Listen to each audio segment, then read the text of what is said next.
Chapter 62, Swift Action. While CCPD and Team Flash were busy trying to find the girder, another meta-human started his terror. Barry is called to a crime scene where a body burned to a crisp is found near an electric grid. When Barry arrives at the scene, he immediately notices the signature of arc blasts on the ground, and having recently refreshed his memory regards the TV show, he already knows which meta-human is involved in this crime. He then gives Joe and Eddie a short briefing about what happened here.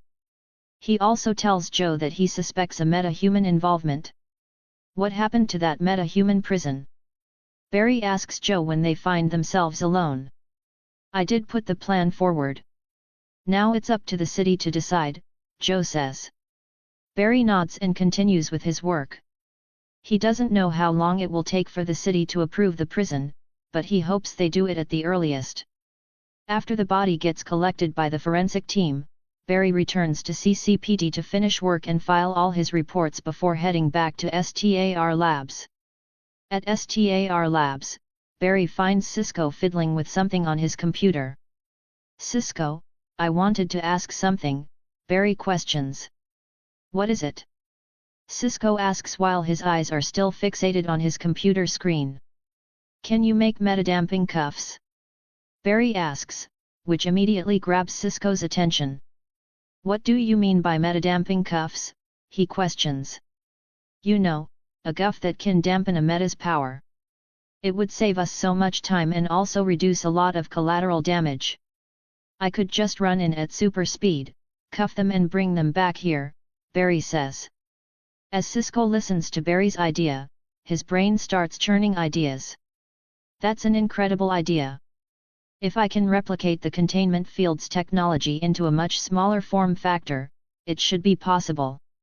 I will get right to it, Cisco says, and already starts running simulations on his computer. Barry smiles. He just nudged Cisco into making something before time, as Barry needs everything that he can use to keep everyone safe, and these metadamping cuffs would be very essential in keeping the city safe from meta-humans. But it's not just meta-humans that Barry needs to worry about. This universe is different from the one in the TV show, so the biggest threat Barry would face would be literal gods like Darkseid or an army of Kryptonians. Speaking of Kryptonians, Barry wonders where is this world's version of Superman? An element like Superman missing is of huge concern. And it's not just Superman, he has not heard of Wonder Woman or Green Lantern. These are powerhouses that the world needs to protect itself from literal god-like aliens. One step at a time, Barry thinks. He is no longer just concerned about assimilating to this world, he is already planning for the future and the threats that are on the horizon.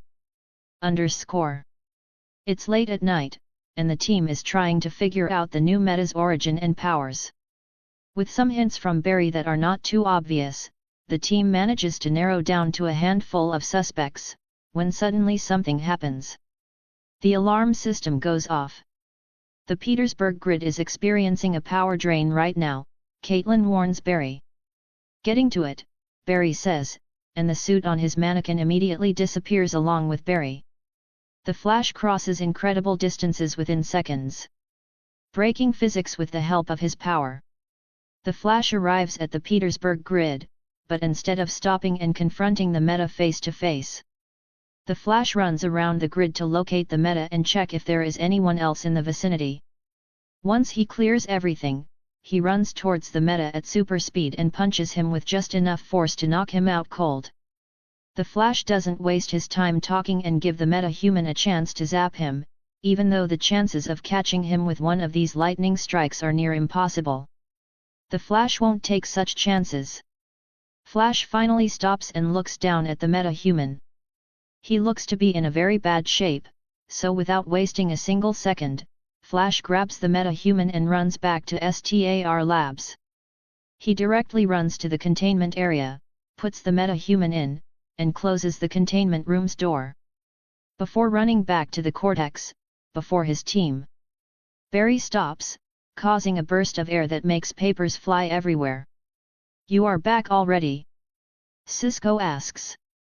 Check the containment cell, Barry says with a cheeky smile. Cisco, Curious, turns on the containment cell and finds the meta-human locked inside, slowly coming back to consciousness. Is that the meta-human? Kaylin asks. She, too, is surprised by how quickly Barry dealt with this meta-human. It hasn't even been 5 minutes. While Caitlin and Cisco admired Barry's ability, Dr. Wells stared at Barry with cold eyes. He is already fast enough. Time for me to make my move, Dr. Wells thinks. Chapter 63, A Call for Help. Swift, efficient work, Mr. Allen. You are learning how to use your powers wisely, Dr. Wells says, getting everyone's attention. Barry looks at him and nods his head. I can't keep letting these meta-humans get away because of my sloppiness, Barry says. It's a fair sentiment to have. I am happy that you are taking this seriously, but remember, it's not just about you being a hero. It's about the betterment of humanity. The faster you get, the more we will be able to help all of humanity, Dr. Wells says, still sounding like a profound saint. Barry nods, but he knows that all this concern about the betterment of humanity is just a facade. This man, before him, is evil incarnate. Now, Barry just needs to figure out which type of reverse flash this one is. Is this guy similar to the TV show, or is his personality more similar to the one in comic books? Because if it is from comic books, Barry feels chills run down his spine. Not because he is scared, but because the guy creeps him out. Guys, look after this one. I feel like he is in a lot of pain, suffering. Maybe we can help him, Barry says as he brings the attention back to the meta-human he just locked up.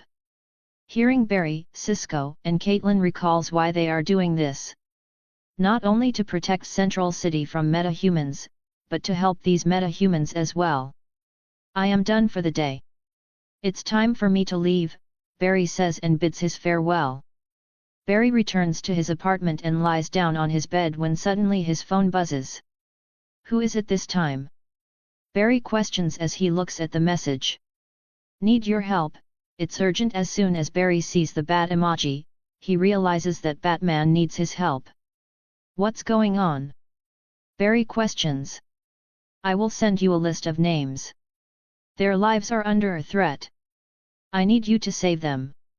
My team can't be everywhere. Batman replies. Barry realizes that this is a very serious matter, as Batman wouldn't have contacted him if he weren't the very last resort. I am on my way, Barry answers and then begins running. He doesn't wear his suit as he doesn't want the team to know where he is going. He doesn't want the team to see how fast he can really run. So he only takes his flash boots, as they have none of Cisco's tech in them. Barry enters flash time, and he begins running. The world around him stretches into an infinite line as he hits speeds he has never hit.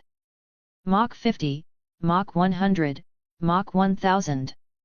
Barry leaves Central City in seconds. He passes through multiple cities at a record time.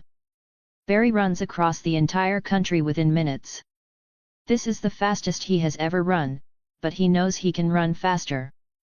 Barry stops right where he stopped before in Gotham City. He then takes out his phone and looks through the list that Batman sent, and where they will be found. Let's get to work, Barry says and enters flash time again. He arrives at an expensive mansion and runs right in. He runs around surveying the surroundings and finds many people in tight black ninja suits with owl-shaped masks. As soon as Barry sees this, he realizes what's happening here. The Court of Owls, the organization Batman was talking about, has made its move. So Barry gets to work. Though all these people are lethal assassins, they are all human. Luckily, these people made it easy for him, as they already have all the necessary tools with them, which Barry can use to restrain them. So he gets to work. A punch to knock them out, take their chains, and then tie up their hands and feet before taking their target and running them into the GPD, where they will be safe. Barry then runs to the next location and does the same, over and over and over again. If looked at from above, one will be able to see a streak of white lightning completely enveloping the streets of Gotham for a few seconds before it disappears. It happened because Barry was running around the city and within seconds, located all the Court of Owl targets and saved them before they got their throats slit by these assassins. But when he arrived at the very last location, it was already too late. But he was not the only one who was late. Batman is also here. Batman turns his head as Barry walks into the room. Looks like I was a little too late, Barry says. What about others? Batman asks. All of them are safe, Barry says. A flash of surprise can be seen in Batman's eyes as he expected at least a few casualties, but he didn't expect Barry would actually be able to save all of them. This result is beyond his expectations. He is much faster than I expected, Batman thinks, and brings his attention back to the dead man. Who is he? Barry asks as he sees a dagger plunged into the man's chest. His name is Lincoln March, he is a mayoral candidate. Well, not anymore, Batman says. So Court of Owls is responsible for this? Why?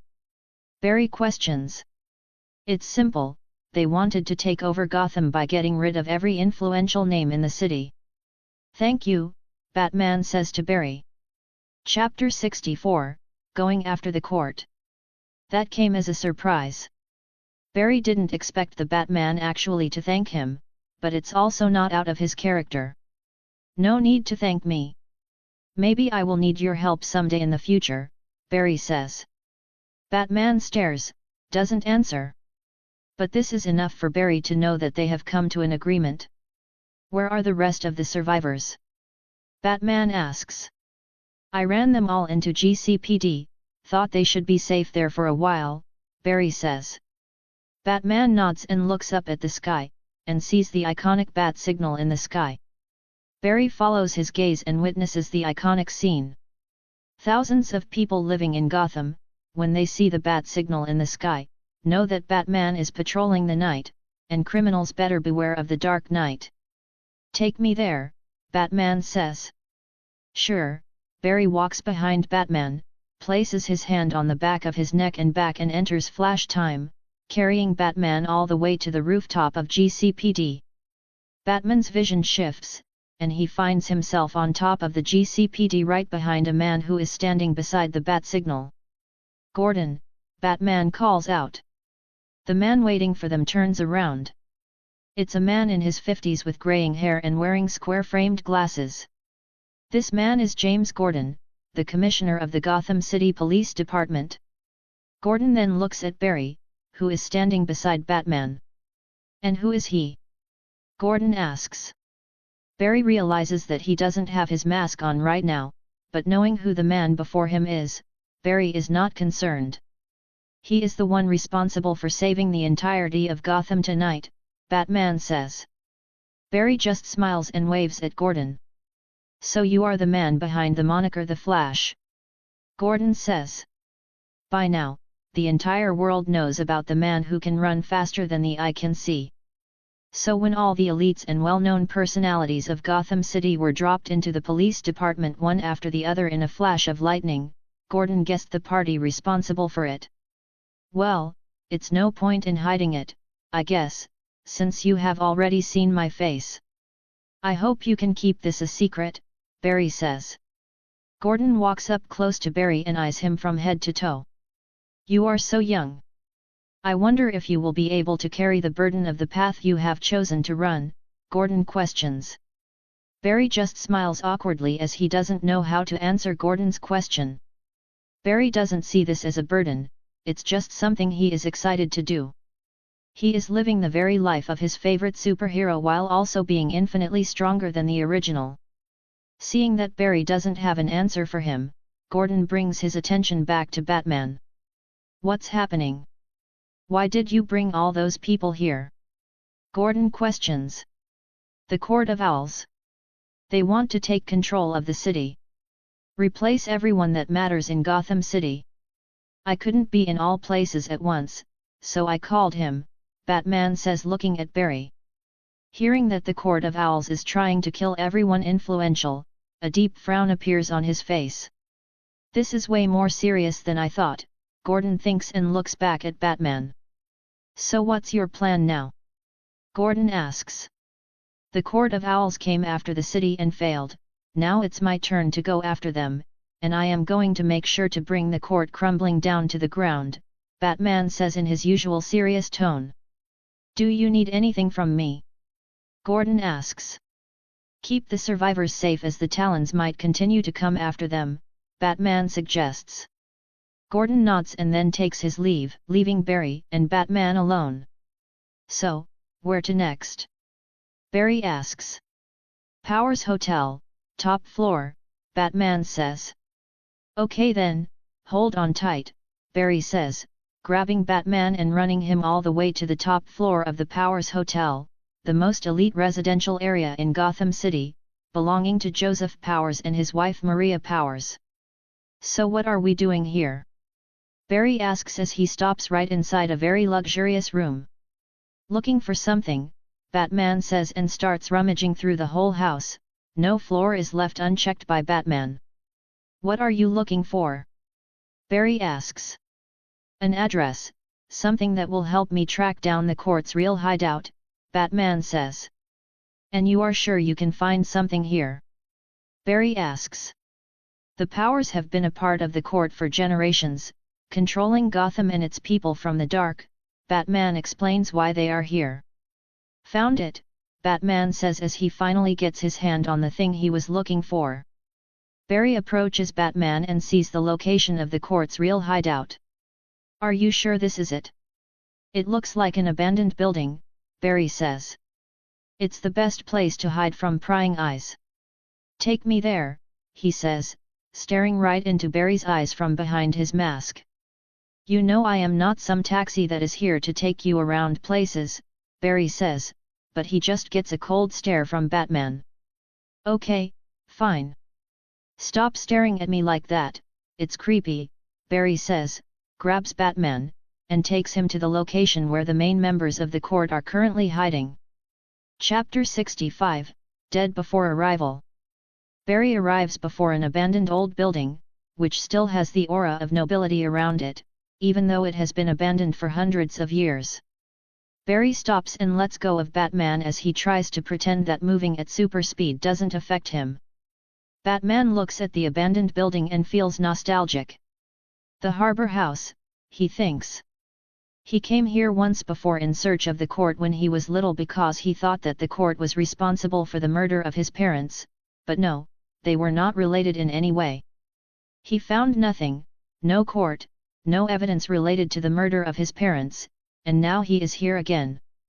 Batman enters the house, and Barry follows closely behind.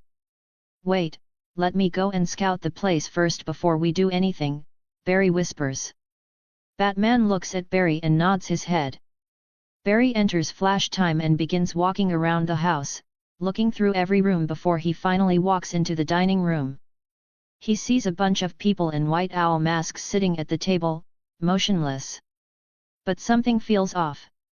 Not because they are motionless, but because they are all sitting in the same position. Usually, everything is motionless when Barry is in Flash Time, but that doesn't mean everyone would be stuck in a similar position. Barry exits Flash Time, and there is still no reaction from any of these people. He walks up to one of the people and places his finger against the man's neck. No pulse, Barry says. He then looks around the table, all these people are dead, Barry realizes. Batman! Barry calls out. Since everyone here is dead, there is no point in being quiet. Batman enters the room and sees the scene before him. Everyone's dead, Barry says. Batman walks up to one of the corpses and removes their mask, he does the same with a few others as well to identify them. Who are these people? Barry asks. These are the main members of the Court of Owls. Batman says in a grim tone. Wait, these are the Court of Owls? How did they end up dead? Barry asks, confused. If these are the people who wanted him dead, how come they ended up dying before he could even confront them? Who killed them? I do not know, Batman says as he, too, is stumped after discovering the main court members dead. Maybe an internal power struggle. Though these are the main members, There are still more out there, Batman says, but this reasoning doesn't make sense. The court has been ruling Gotham for centuries, they rely on each other to keep this control unbreakable, so it would be quite reckless for them to kill each other. You should leave. I will take it on from here, Batman suddenly speaks up. Barry looks at him. Are you sure? He asks. Yes, we have hit a dead end. I need to investigate this and figure out what really happened, it will take time. I can't keep you here when your city needs you the most, Batman says. Though Batman would greatly benefit from having Barry around, Central City needs Barry as he is its protector. Barry can see that Batman is serious, so he gives him a nod and runs out of there. He gets out of Gotham within seconds, crosses the entire country before returning to Central City, and runs back to his apartment, all within a few minutes. What a night, phew, Barry says, exhaling a breath of relief before going to sleep. Tonight was the first time he pushed his body beyond anything he had ever tried before. He didn't know if his body could handle it, but it did. He could feel himself growing stronger the faster he ran. The more energy he drains from his other half, the stronger his body will get. The next morning, Barry wakes up and looks at himself in the mirror. I look a little bigger, Barry thinks as his arms and legs have gotten a little more muscular. There is at least an inch of growth around his arms and legs. I better not push myself like that again if I don't want people to notice, Barry says and puts on his clothes before heading to CCPD for work. At CCPD, he meets Joe and updates him on the meta he caught last night, informing him that they no longer need to worry about people ending up burnt to a crisp. Now it's Joe's turn to handle the matters internally. This will be the usual protocol until the city can develop a prison for meta-humans. Until then, they will continue to be confined under STAR labs. But there is one thing still bothering Barry: where the heck did Girder go? Did he run away after getting his ass handed to him by the Flash? Barry didn't believe so. Is he still hiding in the sewers? Barry questions himself. I will have to go down there and check for myself, just to make sure, Barry thinks. It's just like any other day as Barry, dressed up as the Flash, is sitting on top of a tall building, looking down at his city, when he hears Cisco on his headphones. Barry. Bank robbery in progress at Cunningham and Sampier. Got it, Barry says and runs down the building and straight towards the bank. Chapter 66, A Distraction. The Flash runs into the Cunningham and Sampier bank and finds it in a state of chaos. People are trying to rip each other's throats out of sheer rage. Punching, killing, and trying every possible method to hurt each other. Barry also sees a bullet mid-air, slowly making its way towards a man. He walks up to the bullet and grabs it with his finger. He then walks up to the blonde girl who fired the bullet and takes the gun from her hand. He then walks up to a big guy who is about to drive another guy's head into the ground in the midst of a body slam. Barry separates both of them.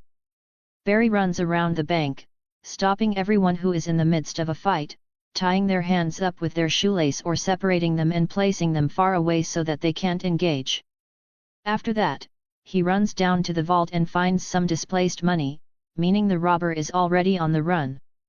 Barry hits another gear, increasing his speed as he tries to find the thief. This should be that rage-inducing meta. He cannot have gone that far, Barry thinks as he checks every corner of the bank. He cannot find the thief anywhere. He couldn't have gone that far, Barry murmurs and runs out of the back. It has only been a minute since Cisco informed him about the robbery. Barry runs out, trying to find anyone carrying a bag, as so much money can't be hidden. And within seconds, he finds someone carrying a stuffed bag. Barry doesn't stop to talk.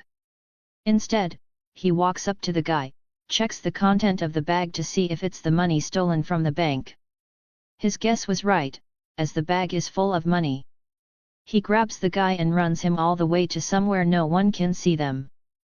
Barry stops inside an alley and lets go of the man he grabbed. The man is confused, shocked, and scared. A moment ago, he was in the middle of a crowd, trying to get away, and now he finds himself in an empty alley. While the man is confused and scared, Barry, too, is confused, as the man before him is not the Meta he remembers from the TV show. This man is bald and not wearing any black shades to cover his eyes. The man finally turns and sees the flash, scaring him more. "I didn't do it. It was not me," he immediately shouts as he realizes that he got caught. "Explain yourself," the Flash says while sounding a little menacing with his vibrating throat. "It was this dude.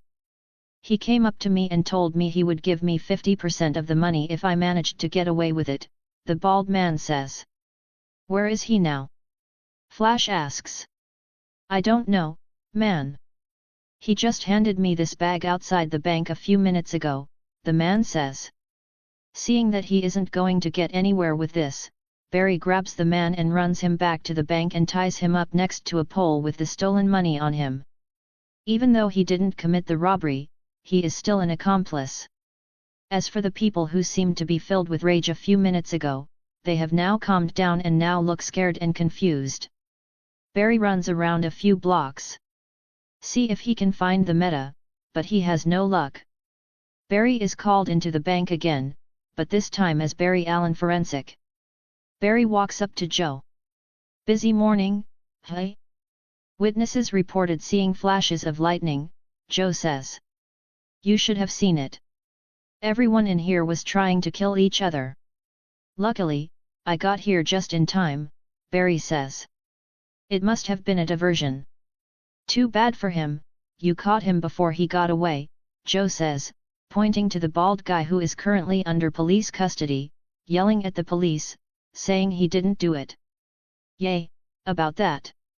He is not our guy," Barry whispers to Joe. "What do you mean?" Joe questions.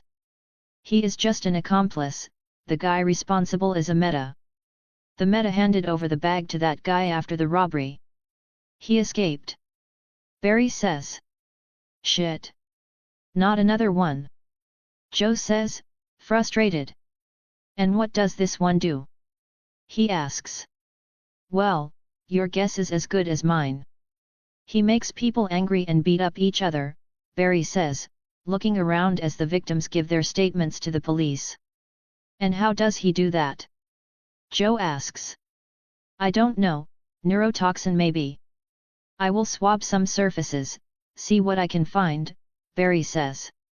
Of course, he already knows how this Meta's power works, but he can't just say it out like that with no proof to back his claim. Barry does a few surface swabs and leaves, as there is nothing else to do. He then runs to STAR Labs to update the team about this new Meta. Chapter 67, Surprise Visit. Barry updates the team about this Meta and how he had an entire group of people trying to kill each other by inducing severe rage in them. The team quickly begins working on the theory of how it's possible. "I don't understand. Why did the Meta offer 50% of the cash to some no-named goon, when he could have gotten away with all of it?" Cisco asks, as he is confused by this Meta's methods. "Because of me," Barry says, getting everyone's attention. Now the whole world knows that the Flash exists, someone who can run at super speed, even criminals, other meta-humans. They know I am fast, so they will prepare for me. This time, it was no different. He knew I would be coming, so he gave the money bag to a local goon who could be tempted, just to see how fast he would be dealt with, Barry explains. He has had some time to think this through, placing himself in the Meta's position, and came up with this theory. Now that the world knows about the Flash, the bad ones out there will try to find measures to counter him if they want something in Central City. Barry is right. Metas out there will find ways to counter Barry, so the only way to counter them would be for Barry to get faster, Dr. Wells says. "That I am working on," Barry says, but he is already way faster than Dr. Wells' calculation. When the eventual face-off happens, he is going to have one hell of a breakdown. Barry returns to CCPD as he needs to finish his report on the bank robbery and hand it over to Captain Singh, or he is going to be yelled at again. As Barry works in his lab, he gets an unexpected visitor. "Hi," Felicity says with a smile as she steps into his lab. Barry gets up, surprised. He didn't expect her to come and visit, as he didn't reveal his powers to Oliver. "Felicity," Barry acknowledges her presence. "Surprise," she says and giggles. Barry smiles and hugs her in a friendly manner. "What are you doing here?" Barry asks. "Well, something came up, and we had to come to Central City, so I thought to come here and give you a visit," Felicity says. "Wait, by something you mean?" Barry says, giving her the questioning eye, to which she nods her head. "So Oliver is here too?" Barry says. "He's busy right now," Felicity says. "I'm not surprised," Barry says, smiling. "You know I am pissed at you," she says, putting on an angry face. "Why?" Barry asks. "Well, you didn't reach out after coming out of your coma." "I was so worried," Felicity says. "I am so sorry. I got too caught up and then completely forgot about it. My life has changed a lot since then," Barry says. "It's okay, I forgive you. By the way, have you been working out? You look bigger than last time I saw you," Felicity says as she notices that Barry's shoulders are much wider and his arms much thicker. "Yes. The gym, I have been hitting the gym," Barry says. He isn't sure if he should tell her the truth. Even though in the show, Barry places all his trust in Felicity, he is not sure right now because this is not the TV show. It's a completely different universe with infinite variables. "Do you want coffee?" "Let's go for a coffee." Barry decides to get her out of here before she starts looking around the lab, as he keeps an extra pair of his flash suit here. "Sure, let's go." After drinking coffee and catching up with Barry, Felicity leaves, as Oliver needs her assistance. This gives Barry some time to think about whether he should tell Felicity and her team about his identity. There are not many cons to revealing his identity to them. As for pros, there are many. Barry and his team could get some extra help if needed. Especially from Felicity, as she is a genius computer scientist. It's night time, and Barry is on his usual night run when he gets an alert from Cisco. "Barry, there is a report of a gunfight at a warehouse near the docks." "On my way," Barry says, and runs to the location provided by Cisco. When he gets there, he sees a bunch of goons trying to shoot a man in a green suit, jumping around, being extremely agile, and dodging and evading the shots being fired at him. While occasionally firing arrows back, taking down a few at a time, he is clearly outnumbered. It's time for the Flash to make his move.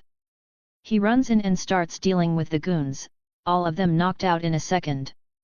Surprised by the sudden silence, Oliver gets out of his cover and pulls back his bow with an arrow pointing straight at the Flash. "Whoa! Oliver, easy there." Oliver is surprised that the Flash knows his real identity. "Who are you? How do you know my name?" Oliver questions. Chapter 68, Revealing Identity. "Who are you? How do you know my name?" Oliver shouts while drawing his arrow even further. "Dude, chill, it's me." Barry stops messing with Oliver by talking in his normal voice. At first, Oliver is confused, but then it hits him. The voice, it sounds familiar. "Barry?" he questions as he lowers his bow. The Flash removes his mask, showing his face to Oliver. "You are the Flash?" Oliver asks, shocked. He never expected such a development to occur. When he thought of coming to Central City, he already had the Flash in mind. He is a vigilante entering a city that is not rotten to its core, and it's under the protection of an actual hero. He studied Flash before coming here, and unlike him, who is a cold-blooded killer, someone who ruthlessly executed justice, Flash was different. He ignited hope in people, made them feel safe. Flash is a real hero. So he didn't know how the Flash would react when a vengeful vigilante enters his city. He has seen what the Flash can do, and in no way was he delusional enough to think he could take on the Flash.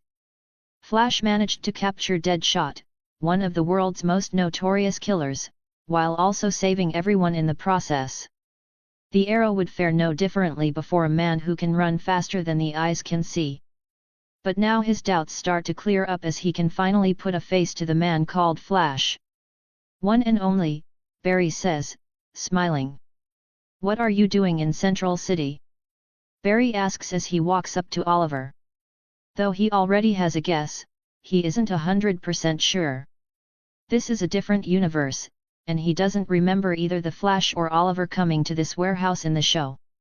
Oliver is still trying to process that the happy-go-lucky guy he met a year ago is the Flash, but the more he thinks about it, the more it makes sense. Who better to be a hero than Barry? Someone with a heart of gold. "I am after someone. I believe he is here in Central City," Oliver says while still staring at Barry in his red suit. "How?" Oliver asks. "The night of the particle accelerator explosion, it caused a lightning storm, and I got hit by the lightning. 9 months later, I woke up with superpowers," Barry gives a short explanation. "I heard about your coma. I just didn't expect it would change you so much," Oliver says. "Me too. So, what are we doing here?" Barry asks. "I think I should handle this myself. This man is dangerous," Oliver says, but then he realizes he is talking to a superhuman. "Really? You just saw me take out more than 30 people in a second." "I think I can handle a little bit of danger," Barry says. Oliver tries to say something, but shuts his mouth. Instead, he focuses on one of the red freight containers. He walks up to it as Barry follows him. They arrive before the container and see a heavy-duty lock on it. "Let me deal with that," Barry says, stepping in. He grabs the lock and vibrates it till the locking mechanism inside the lock gives in, unlocking the lock. Oliver is surprised once again, seeing another of Barry's abilities. Oliver opens the container door, and it's filled with bags and bags of small beads. "What is this?" Barry asks as he takes a bag in his hand. "Looks like some kind of dense plastic material. Did you come here for this?" Barry asks. Hearing Barry's words triggers a memory in Oliver's head. Felicity did say the same thing about the weapon the guy he is after used. "Not this, but my hunch was close," Oliver says when both he and Oliver hear police sirens. "We need to leave," Oliver says. "Where's your hideout?" Barry asks. "Outside the city, I have a farmhouse there," Oliver says. "Okay, I will meet you there," Barry says and disappears in a flash of lightning, catching Oliver off guard, but he quickly recovers and gets out of there as well before the police arrive.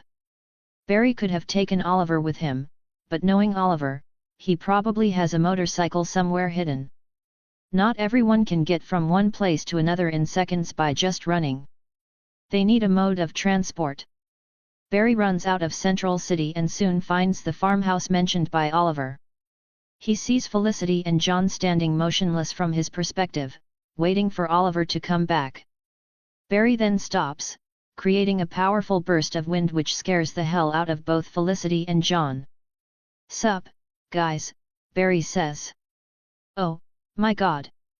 It's the Flash!" Felicity yells while continuously striking John, who too is in a state of shock as he stares at the man in the red suit before him with wide eyes and a dropped jaw. Oops, Barry realizes that his cowl is still on, so he removes it, revealing his face to both Felicity and John. Since he already decided to reveal his identity to them, what better time than now? Chapter 69, Let's Team Up. Barry. Felicity calls out his name as she looks at his face without the cowl on. The confusion on her face slowly starts shifting to disbelief as she begins putting the picture together. Holy shit! Of course! Why didn't I think of this before? Of course, you are the Flash. The Flash appeared right after you got out of your coma. Oh my God, I am so fucking dumb. Sorry for my language, but, holy shit. Felicity was having a mental breakdown while John continued to stare at Barry with wide eyes. "Yes, I am the Flash," Barry says with a smile as he sees Felicity have a breakdown. "Why didn't you say anything about it before?" Felicity asks, but before Barry could even answer, she points at his cowl. "Of course, you had to protect your secret identity," she says. This woman clearly understands why someone like Barry would try to hide his Flash identity. Barry didn't expect Felicity to move on so easily, but he is glad. He doesn't have to worry about trying to make her understand. Barry just hopes that if Iris ever figures out his identity, she makes light of it just like Felicity, which he doubts, but a man can hope. "What are you doing here? How do you know we were here?" Felicity asks. "Well, I was on one of my usual runs when I was informed about some gunshots at a warehouse, where I met with Oliver." Just as Barry says this, they hear the sound of a motorcycle's engine getting closer. "And there he is," Barry says. Oliver drives up to the cabin and approaches the group. "So why exactly are you guys here in Central City?" Barry asks.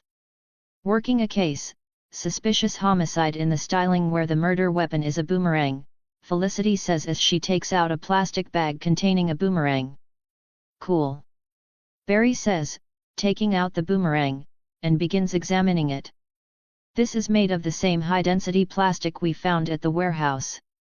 Whoever you are looking for must be here to get some raw materials to make some more of these boomerangs," Barry says. "You guys found something?" Felicity asks.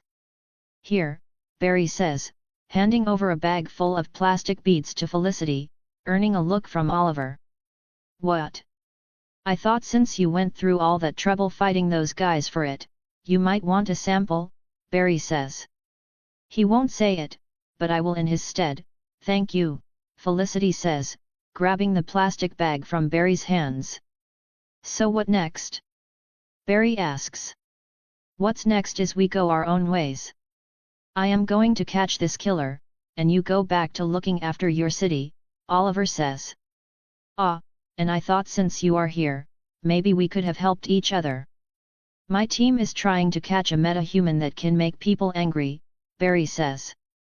"Meta-human?" John finally speaks up, questioning what Barry meant by meta-human. "Well, that's what we call people who were affected by the particle accelerator blast and gained, you know, superpowers," Barry says. "Cool," Felicity says, earning another glare from Oliver. "Come on, Oliver, don't be a grouch. Since we are here, why don't we help Barry catch this meta-human?" Felicity sides with Barry on this one. "And while you guys are here, you can use the equipment in STAR labs to run some tests on this thing," Barry says, playing with the boomerang. Oliver looks at Barry, and then at Felicity, before taking a sigh. "Fine." Yes, both Barry and Felicity cheer with a high five. Having Oliver help him find this meta-human is his best option right now. Though not as skillful as Batman, Oliver is great at tracking down and hunting people. This is what he used to do. "Take Felicity with you to STAR labs while I try to find something about this rage-inducing guy of yours," Oliver says. "Meta-human," Felicity corrects him. "I am not going to call them that." Digs. "With me," Oliver says, and leaves with John. "Hold tight," Barry says, and carries Felicity in his arms. But before Felicity could even yelp in surprise, Barry is already in flash time as he carries Felicity all the way back to STAR labs. After a few seconds, he stops running as they arrive before STAR labs. A. Felicity finally stops her yelp. Barry puts her down. Felicity stumbles and looks around, confused. "We are already here?" she asks as she sees the STAR labs building before her. "Holy shit! How fast can you really run?" Felicity questions. "I don't know. Forget about that. Let's go in. Let me introduce you to my team," Barry says, and guides Felicity into the lab. Barry's main reason for bringing Felicity here was to make her upgrade their technology. No matter how smart Cisco is, he is nowhere near the level of Felicity when it comes to matters regarding computers. Chapter 70, Catching Up with a Friend. Barry escorts Felicity into STAR Labs and starts showing her around. She looks around, fascinated by everything in the lab, when Caitlin and Cisco approach them. Felicity, this is my team. Caitlin, Cisco, Barry says, pointing towards them. And guys, this is Felicity, a friend I made when I was in Star City, Barry says. Nice to meet you, Felicity, but before that, how much do you know about what we do here? Caitlin asks, still wary about this strange woman that Barry just brought. Oh, she knows. She is used to this type of stuff as she works for the Arrow, Barry says, out with the truth. What happened to keeping secrets? Felicity asks, giving Barry an annoyed look. Cool. Cisco is immediately hooked as he hears about Felicity working with Arrow. Ever since Cisco saw Batman, he has been obsessing over vigilantes, and the Arrow is definitely on his top list, right below Batman. Felicity is here because she wants to run some tests on something, Barry says, so that Cisco doesn't get carried away with asking personal questions. Ever since learning that Barry is now one of Batman's personal contacts, he can't stop asking Barry about Batman things. So he doesn't want the same fate to fall upon Felicity. What is it? Caitlin asks, and Felicity pulls out the boomerang and shows it to the team. Immediately, Cisco is hooked, seeing the boomerang as he is the toys guy. If anyone can figure this thing out, it's Cisco. Cisco and Felicity walk away as they immediately start bouncing off ideas with each other, leaving Barry and Caitlin alone. They look at each other and smile. The sexual spark between them has not faded even after doing it for multiple days, in fact, it has gotten stronger. So, are you free tonight? It is Caitlin who asks him, getting bolder as she misses the feeling Barry can give her whenever she finds herself alone. I will come by tonight, Barry says, smiling, making Caitlin smile as well. Well, before we get carried away. Have you figured out how this new meta manages to make people so angry? Barry asks. Ah, yes. I got some statements from all those bank witnesses and victims, and they all said they saw a flash of red before completely drawing a blank. I am assuming this meta induces rage via the ocular nerve, Caitlin says. Then I will make sure not to stare into his eyes, Barry says when the alarm in the lab starts going off. Also, I have been meaning to ask. How is it going with Blackout? Barry asks. Ever since Barry locked Blackout inside the meta-containment cell, the team has been monitoring him, trying to help him in any way possible. We don't have an answer yet. Everything we tried has failed. The only way to keep him alive is to feed him some electricity and continue monitoring his readings. Not every meta-human is fortunate to be blessed with abilities that enhance their life, Caitlin says. Barry sighs with understanding. Not everyone can be as lucky as the Flash. Speaking of Blackout, Barry wonders if he will ever come across some of the other less fortunate meta-humans he hasn't met yet, including Plastiki the meta that never appeared. Suddenly, Barry hears Felicity's scream, and a boomerang comes flying straight towards Caitlin. Barry sees the boomerang moving in slow motion while Caitlin looks like a deer stuck in a headlight. Luckily, Barry has super speed. He grabs the boomerang before its sharp edges plunge into Caitlin's face. Cisco and Felicity run out and see that Barry has caught the boomerang and sigh in relief. Dude, what the fuck? Barry says to Cisco. If he were not here, Caitlin would be dead. My bad. Cisco says. Barry is pissed but he calms himself down, but before he could say anything, it's Caitlin who starts going ham on him, calling him out for his irresponsible action which Cisco has no defense against. Seeing that Caitlin can deal with this herself, Barry stays out of it. Felicity approaches Barry and stands next to him as they watch Caitlin yell at Cisco, treating it as a form of entertainment. So it's Caitlin, Hey. Felicity asks. Hey. Barry sounds confused. The girl you talked about, back in Star City, Felicity says. Ah, that. No. It's not Caitlin. It's someone else, whom I am already over with, Barry says. I see, well, you and Caitlin make a cute couple, Felicity says. Well, not exactly, we are not dating, Barry says. Ah, my bad, looks like your love life is still rocky, hey. Felicity says, chuckling. Well, I have come to terms with it. Being the Flash has given me a new purpose, so I am not stressing about it. I like the life I have right now, Barry says. Seeing the smile on his face, Felicity realizes that he is telling the truth, and she is happy for him. What about you and Oliver? Barry asks. Same as you, no luck there, Felicity says, chuckling. So is there anyone else? Barry asks. Well, I do know this guy, but it's complicated. Barry finishes her word before both burst into laughter. Barry suddenly disappears and reappears with beer bottles in his hand. Handing over one to Felicity, he cheers with her. Cheers to our complicated love lives, he says. Cheers, Felicity says, clanking the bottles and laughing as they watch the fiasco before them, as Caitlin and Cisco fight like brothers and sisters.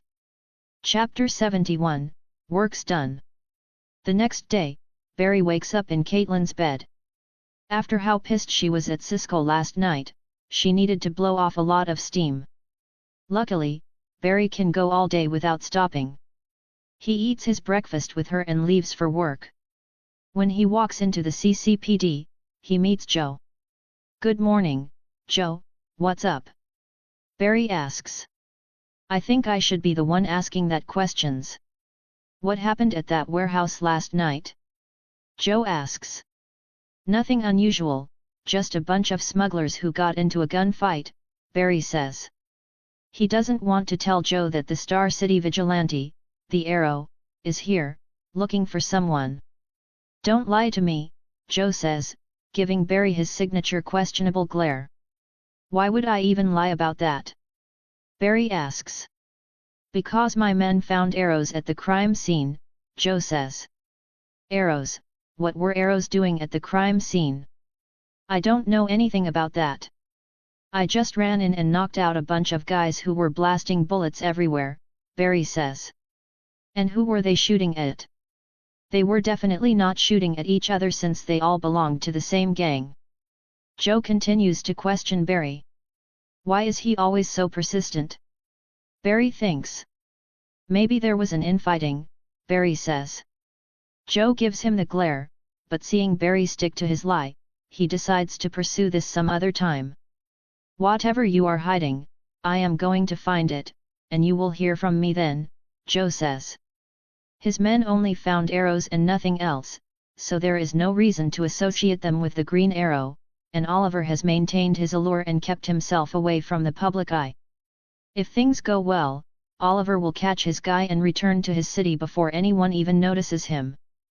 But knowing that fate likes to fuck with people like him, Barry is ready for the worse. CCPD seems more chaotic than ever, as the existence of meta-humans has come forth. Many unexplained cases have been reopened and assigned for re-investigation. Police officers are revisiting their cases, looking at them from new angles and finding new clues that were overlooked this past year. Barry's work also increased as newfound potential evidence kept coming through his lab's door, forcing him to use his powers to solve them at a much faster rate. It's lunchtime, but Barry continues doing his work, trying to finish everything so that he will have enough time to run around later. But his workflow gets disturbed as two people walk into his lab: Felicity and Oliver. Felicity, Oliver, what are you doing here? Barry asks. Well, we were in the area and thought we would ask you to join us for lunch, Felicity says, to which Oliver nods his head. Barry looks at the pile of work still remaining, but he has super speed, so he can complete them at home if he takes them back with him.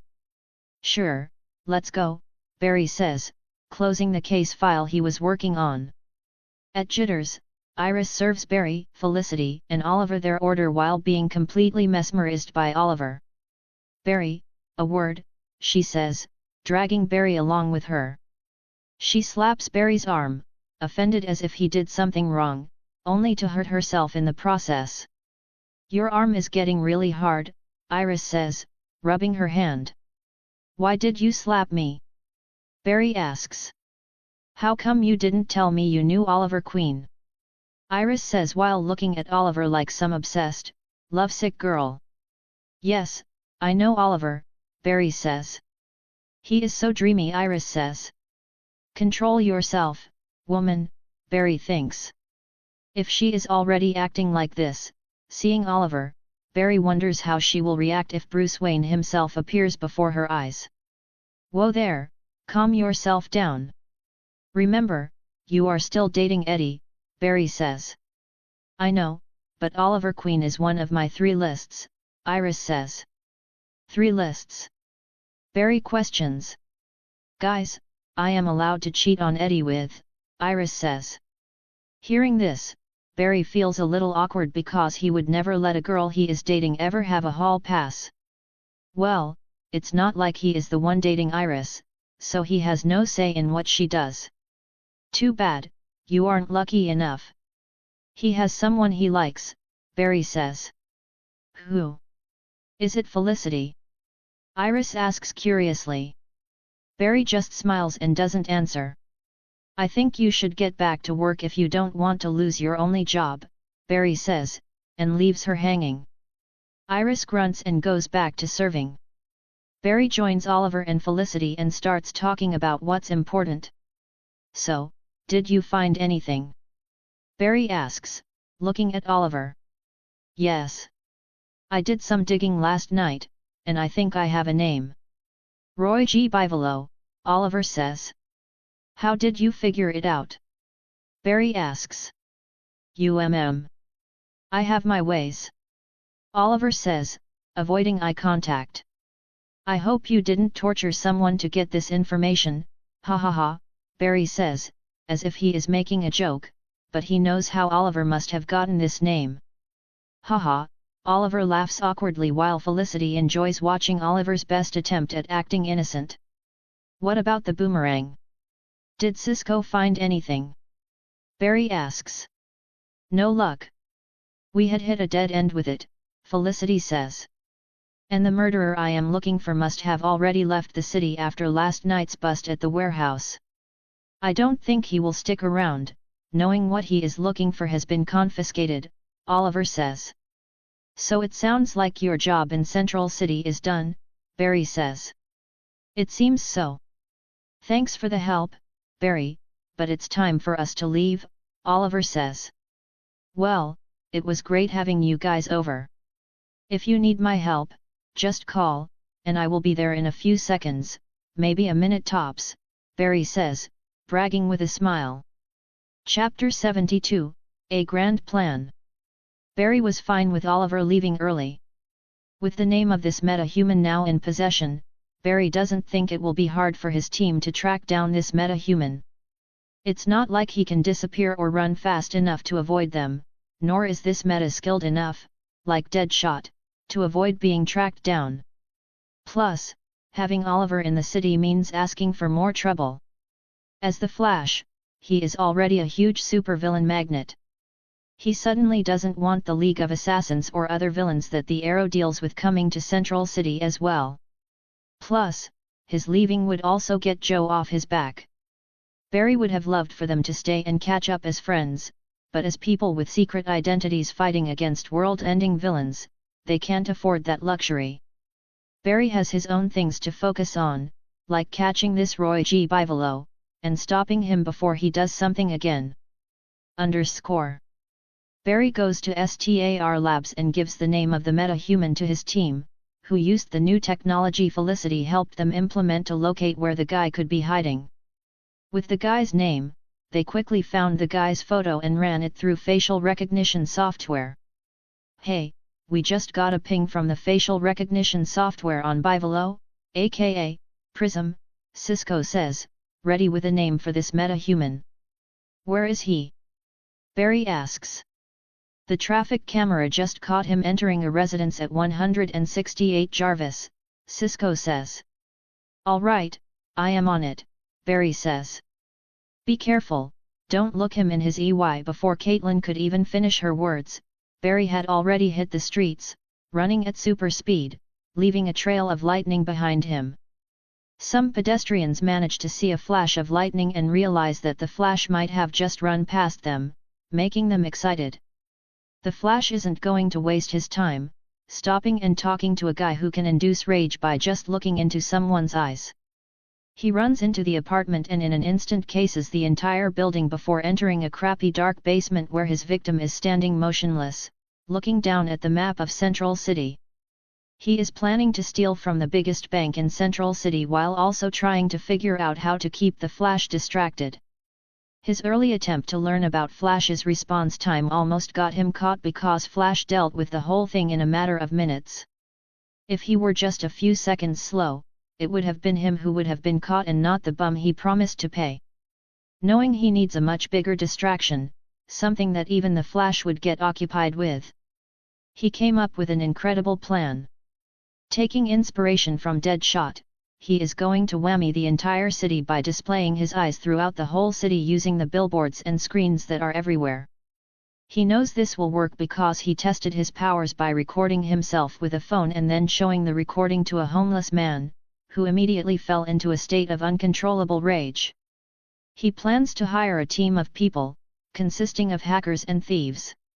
While the entire city will be trying to kill each other and the Flash will be struggling to keep them from doing so, he and his goons will break into the bank and take everything they can. It is indeed a great plan. But he would have never thought that the Flash would be on his ass before he could even implement it. 1 second, he is looking at the map of the city. He then experiences some sort of vision shift, and the next second, he finds himself locked inside a glass cage.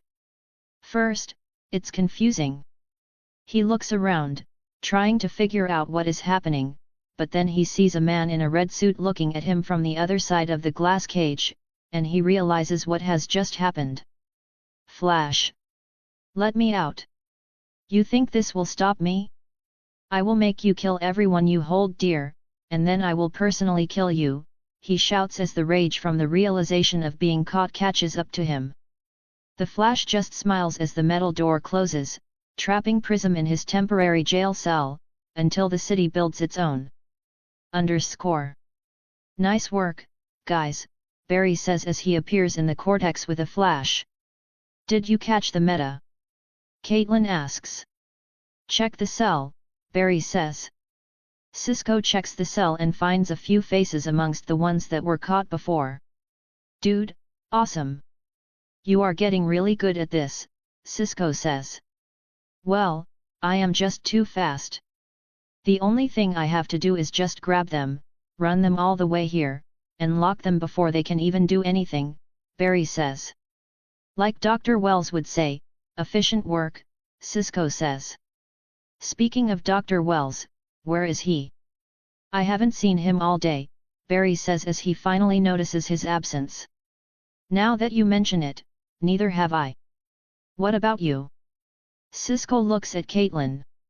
Caitlin shrugs her shoulders, indicating that she, too, hasn't seen Dr. Wells all day. While Caitlin and Cisco might not think much of it, Barry, on the other hand, is worried. This is the reverse Flash we are talking about. His being absent all day is not a good sign, he is definitely up to something. Chapter 73, Breaking the Space-Time Barrier. Speed. There is no being in the universe that can match me in it. No other speedster can keep up with me. Not even the god of speed, Hermes. And why am I so confident in my claim as the fastest being alive? Because I am the other half of the speed force, a physical embodiment of a force so vast in size that even greater infinites can't contain it. It now transcends dimensions, no longer limited to the laws of this multiverse, and I am the other half of this entity, but far more human in nature. Something I cherish deeply because I can let it all go, and truly become a god, no longer restricted by human desires. But would such an existence bring joy? I do not know, and I do not want to know. Because once I take that step, I might never wish to become human again, and that scares me. So I will continue to live like this. As Barry Allen, the fastest being in all of existence, and continues to be human. An anchor for good against the forces of evil. Because without taking a stance for good, this multiverse might not survive, as almost all cosmic entities similar to me are too neutral in nature, and the ones who only seek destruction. There has to be someone to stand up to these beings, and only a being such as I can do so. Today is just another day for me. Running around, keeping this city safe. But I know that a greater danger always looms over the head of every being on this planet, and there will be days I won't just run for Central City, but for the entire multiverse itself. _ The year is coming to an end, and Christmas is right around the corner. People of Central City are in a festive mood. The streets have been adorned with lights, and you can find Christmas trees inside every household. Barry is in his usual clothes, walking around the city, watching people have smiles on their faces. It has become one of his favorite pastimes. After he became the Flash, the crime rate has dropped significantly, making the people of this city much happier, or at least what he likes to believe.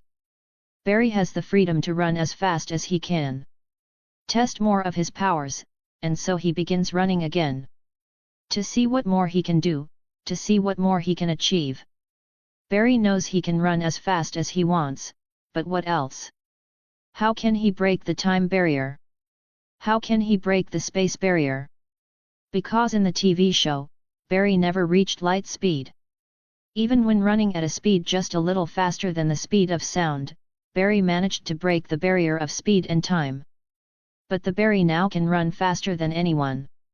If anyone should be able to master space, time, and dimensions, it would be him, as he is the speed force. So he runs, breaking the sound barrier, leaving behind a trail of lightning. Tapping into his origin, his true power. He feels the space, time, and dimensions that surround him. Use his powers, feel them, touch them, and pass through them. And before he knows it, he sees space and time before him distort, twist, tear and then form a wormhole. Fucking did it! Barry says with a smile and runs right into it. Barry finds himself inside the space-time vortex, running through it with no effort, no backlash. It is as if he belongs here. He is connected to it through his origin. He has access to it whenever he wishes it to be. He is its master, something he can command as he pleases. But Barry doesn't let this feeling of unlimited power consume him. At his core, he needs to be human, he cannot forsake it because the moment he does, he will become like every other cosmic entity out there. Boom! With the loud bang, Barry exits the space-time vortex and finds himself in the middle of a small old town that is in ruins. Where the fuck am I? Barry questions as he looks around. Chapter 74, Damon. Where the fuck am I? Barry questions as he looks around, standing between broken buildings. The air smells like gunpowder, and a sense of dread is lingering around. I got distracted, Barry thinks as he recalls running through the space-time vortex. Since it was his very first time experiencing it, the overwhelming feeling of power that just washed over him made him lose his focus. So now he has ended up somewhere he has no idea about. But Barry isn't too worried about it. He can always find his way back. He just needs to tap into his origin and run back. His powers give him limitless potential and options. Barry can leave everything behind and become a dimensional traveler if he wishes to. But let's first figure out where I am, Barry murmurs when he notices 4 people walk out of an alley holding guns, and as soon as they see Barry, they aim their guns at Barry, shout, and then started shooting without even bothering to question him. Barry is surprised by the sudden aggression. The world around him slows down as he sees the bullets slowly making their way towards him. He can literally see the bullets breaking the sound barrier as they approach him. But Barry isn't concerned. He instead focuses on the 4 men who just shot at him. They look like common soldiers as they are wearing field grey color uniforms. One of them is wearing a steel helmet, while the other 3 are wearing field caps. You gotta be kidding me. Barry thinks as he realizes who these soldiers really are. The bullets finally reach Barry, so he begins grabbing them out of the air one by one. Since they are using submachine guns, Barry had to deal with a lot of bullets, but with his speed, it's child's play. The German soldiers continued shooting at the man in the weird red suit, but the more they shot at him, the more horrified they became as they realized that none of their bullets were touching the man. The soldiers ran out of ammo as they unloaded everyone at the man in the weird red suit. And now their guns are hot and smoking. Barry has one of his hands straight before him as the soldiers watch him, dumbfounded. He then opens his palm, and the bullets that he snatched off midair start hitting the floor like pearls of a ripped necklace. This scares the shit out of the German soldiers. They immediately try to reload their guns while keeping their eyes on the man in the weird red suit, who they think is the devil, when he suddenly disappears right before their eyes. The soldier in the steel helmet suddenly sees 3 of his comrades immediately hit the floor, and the man in the weird red suit standing right before him. His eyes widen with horror as his iris contracts. Damon, he shouts in fear while trying to retreat. Yay, not exactly. And sorry, but this is going to hurt a little, Barry says, grabbing the gun, pointing its muzzle to the side with his superior strength, and then punching the soldier as lightly as possible to knock him out. Barry looks at the 4 unconscious German soldiers and wonders what he should do with them. Should he have directly killed them, as these soldiers could be as cruel as they were described in history books, but who can trust history books? These soldiers could be perfectly innocent men who were forced into this war, like most people. But of course, they did open fire on him without bothering to question him, but he can also give them the benefit of the doubt, as he is wearing a red full-body suit that would make him look like the devil to these people. Let's tie them up for now and come back later, Barry thinks, and gets it done in a flash. Suddenly, he hears more shots being fired and people screaming from afar. Well, since I am already involved, there is no point going back now, Barry thinks and runs towards the chaos. He is going to save as many lives as he possibly can. Barry's surroundings instantly change as he moves from one place to another in an instant and finds himself in the middle of a fight. Bullets are flying everywhere, men are shouting, while local civilians are trying to run back to the shelter of their homes. In the midst of all this chaos, Barry's eyes fell on a woman who was the center of attention right now. Long wavy black hair, beautiful blue eyes, a tall, lean, muscular physique, she has a tiara made of special metal around her forehead, long bracelets made out of the same metal around her forearms, a strong red bustier consisting of the same metal acting as breastplate armor around her breasts, and a loose blue leather skirt with the same unique metal that goes around her waist and on the sides to provide her a mix of mobility and defense. She also has armored knee pads and metal reinforced boots to protect the rest of her legs. With an armor in one hand and the sword in the other, she is plowing through the horde of men that are rushing towards her. Barry immediately recognizes this woman, seeing her in her iconic outfit. Why do I feel like I always end up before a new character whenever I try to let loose? Barry says with a sigh. Seeing Wonder Woman in action, Barry now knows where he is. The current timeline is of World War II, and Barry has run himself right in the middle of a historic combat zone. Chapter 75, Wonder Woman. Wonder Woman, named Diana of Themyscira, is showing her skill in the field of combat. As a demigoddess, how can regular men with just guns ever harm her? Trained for combat since a very young age, and that too for hundreds of years, she is showing her finesse on the battlefield, taking down one man after the other. Seeing that Diana has everything under control on the fighting part, Barry decides to save the people first. He moves faster than anyone on the battlefield, running up to people who are closest to danger. He runs up to these people and gets them as far away as possible, safe from the battle. As Diana continues with her rampage, she sees a piece of rock hurtling towards a little girl. Panic flashes in her eyes as she sees this. She tries to run towards the girl, but a bullet comes flying right towards her, forcing her to defend herself, slowing her down a little. She realizes that she cannot make it towards the little girl who is standing there helplessly. She feels powerless when suddenly she sees a flash of lightning as a man in a red suit runs past her. The man turns his head to look at her, and she looks at him. She looks into the man's eyes and sees lightning flash in them, as if they belong to Zeus himself. She sees this man move faster than anyone she has ever seen before. As if the god of speed, Hermes himself, is right before her eyes. She sees lightning surround him that contains power similar to divinity, but it's not the divinity she is familiar with. She sees this man easily make his way towards the girl, and before she knows it, the man disappears with the girl. Confused, Diana looks around and sees flashes of lightning everywhere. She sees innocent people disappearing right before her eyes, and in those flashes of lightning, she sometimes manages to see the silhouette of the man. Understanding what is happening, she goes back to fighting the people. She realizes that she doesn't have to be distracted anymore. She can put all her focus on defeating the enemies. With that, Diana becomes more aggressive, tossing people around, grabbing massive tanks and hurling them towards other tanks, running into armored vehicles and sending them flying up in the air.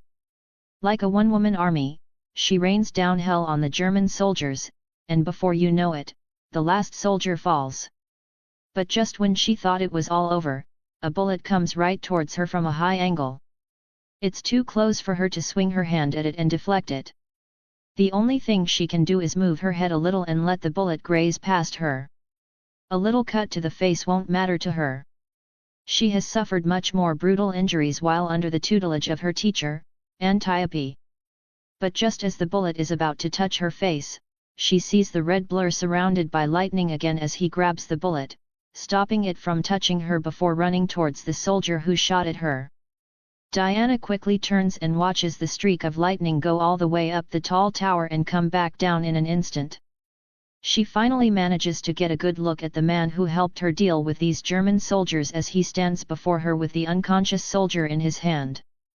"That's the last one, I think," Barry says, dropping the soldier to the ground. He looks at Diana, and Diana looks at him. A few seconds of silence last between them, which is suddenly disturbed by a bunch of guys rushing to Diana's side. "Hey, back off! Don't come any closer," a handsome blonde man says, pointing his gun at Barry. Barry looks at the man. He doesn't recognize him, but if he follows the story of Wonder Woman, the man beside her should be Steve Trevor. The very first man Diana met in her life and also her very first love. Of course, this is just Barry's guess. "Whoa there, buddy, no need to be aggressive. I just helped you guys deal with this bunch. I mean no harm," Barry says, lifting his hand. He really has nothing to be concerned about, as this is not the first time someone has pointed a gun at him. "Stand down, Steve.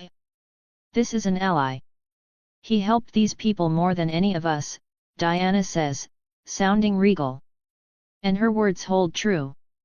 As soon as Barry stepped in, not a single life was put in jeopardy.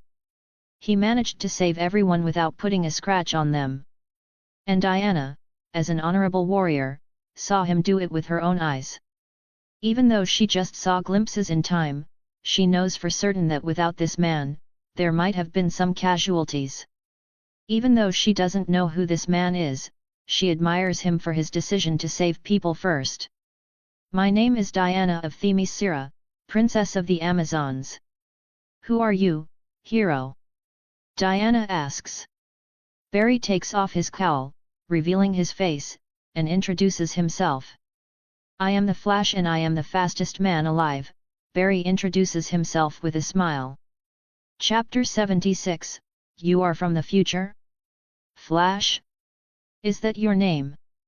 Diana asks as she looks at the handsome man who has just unmasked himself. "No, it's Barry Allen. You can call me that, if you like," Barry says. "It's an honor to meet you, Barry Allen, the Flash."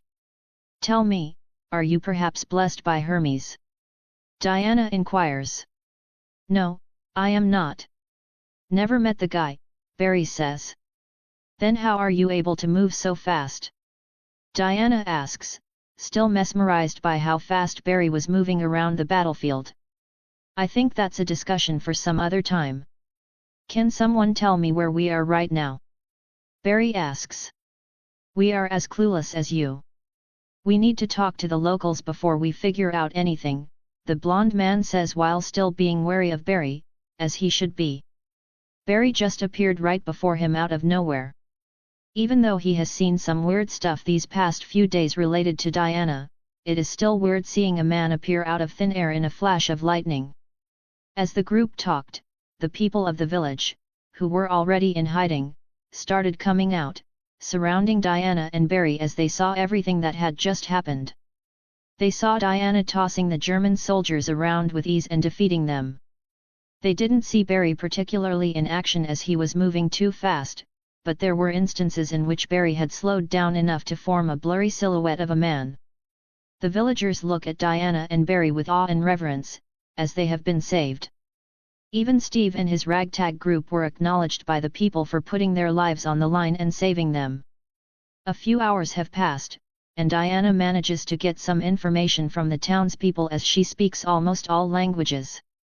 They are currently in a village called Felt.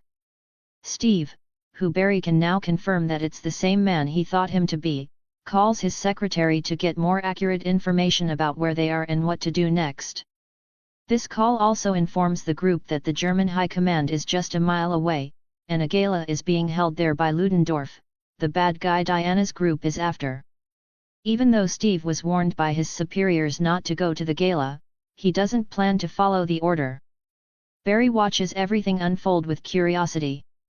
He is an outsider here who has no stake in this matter. The less he involves himself in the matters of the past, the less it will impact the future. But Barry doesn't know if he will stick to this rule because if he is needed, he is going to step up. It's night time, and the village people are in an elated mood as they finally have a chance to breathe with ease. No longer oppressed and living under the fear of German soldiers, the village is lit up in festivity. There is music playing and people dancing. Barry, Diana, and Steve are sitting before a fountain, talking to each other. Wait. You are telling me you are from the future?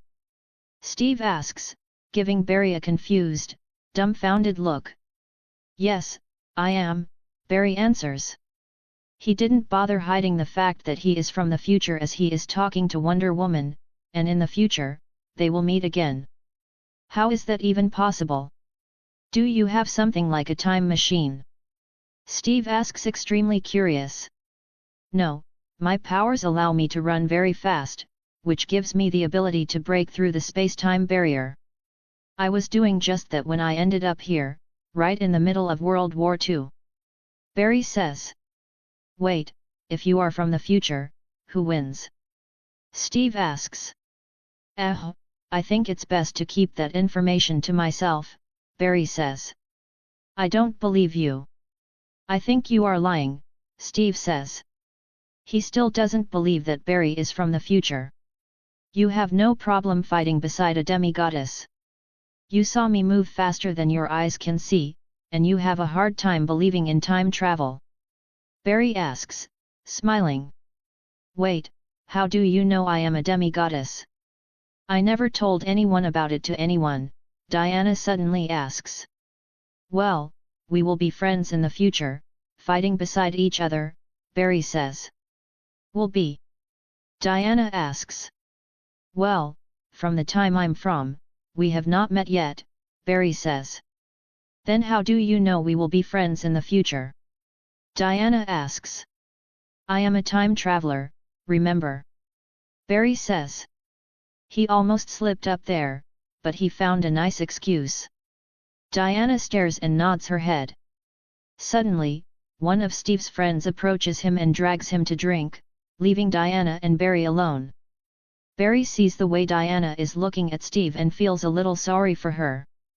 Do you think you will be able to handle it? Barry asks, getting Diana's attention. What do you mean? Diana asks.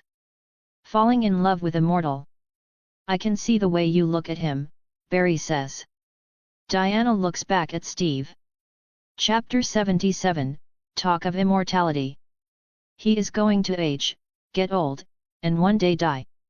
Do you think you will be able to live through it? Barry asks. I never give it any thought. What about you? Are you an immortal, too? Diana asks. I am, Barry says. Then how do you handle it? How do you love someone who is mortal? Diana asks. I do not know. The only thing I know is that I have spent eternity alone, and I can do it again if I have to. Loving someone will just be a small part of it, Barry says. Diana looks at Barry and finds his words very complex.